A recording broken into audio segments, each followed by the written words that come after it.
Hello, good morning. Good morning. Yan ang bahay ko. Yan, itim.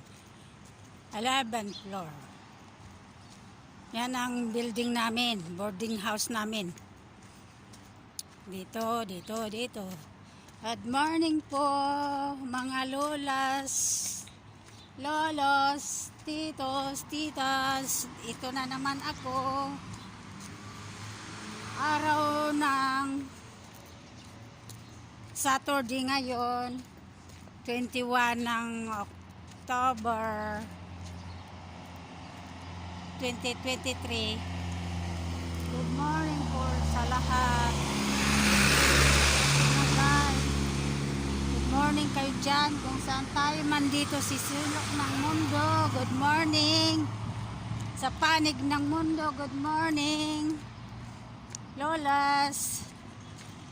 Lapit ako dito sa kaya yan dadahan ng mga sasakyan.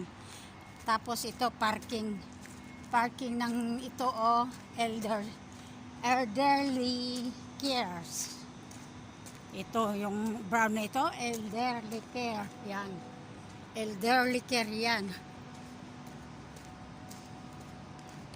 Da-apply din ako dyan pag kasi harap ng bahay ko lang. A-apply ako ng mag-assist ng matanda, mga disabled, hindi pala matanda, disabled person.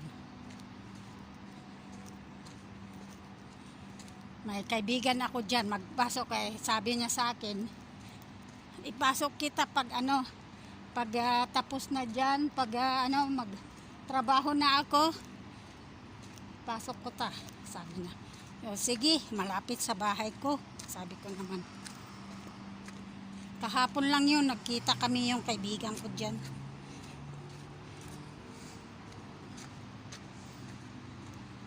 Good morning po tayong lahat. Pero may transport naman yung yung trabaho ko. Hindi ko alam kung 180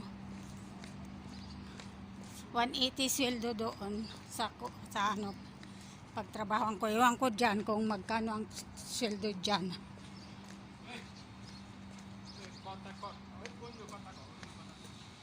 Ano ba yan? Ito naman, yan, Majesty, Grand Majesty Hotel.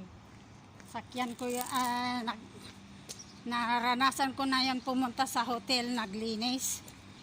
Lalaki lang kasama. 3 kami lang babae. Naranasan ko baka 1 buwan kalahati. Kunti lang sweldo, maliit lang. Mga 120 yata lang ang binigay nila 1 buwan. Kaya umalis ako. Doon naman sa araw-araw kong pinuntahan ng umaga, 180 yung sweldo doon.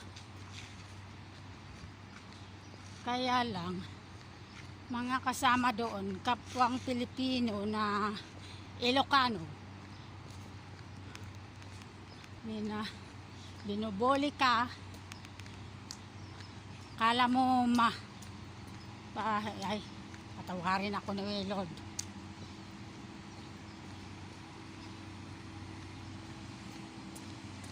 Hindi ko na itutuloy yung ko kasi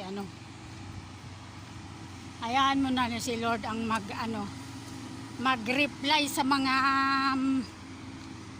bobolin nila. Hindi bully kung minsan yun kasi akala mo gwapo sila, parihas ko man ang malaking mata ay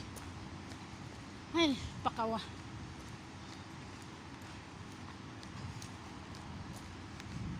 Malaking mata, malaking bibig.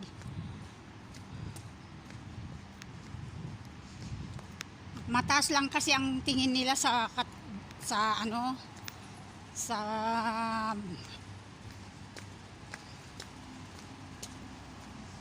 mataas yung tingin nila sa mga ma-high pride sila. Ang inisip nila sila ang presidente. Kaya ganyan. Patawarin ako ng Panginoon. Bukas ay umaga nagagalit ako kasi ay isang araw lang yon nang bully nila sa akin, kaya naiinis na naman ako. Dito na naman tayo, tatawid na naman tayo guys. Walang ilaw dyan sa silok ng bahay na daanan ko. Dito na lang tayo nagtatapos guys. Salamat sa ito kayo dito sa Kuwait. Ganyan ang bahay dito sa Kuwait. Mga yan, mga accommodation lahat yan. Diyan. Diyan. Diyan mga accommodation lahat yan. Yan. Thank you guys. Dito na lang tayo nagtatapos kasi madilim dito sa sulok ng mundo. Bye bye. Salamat po.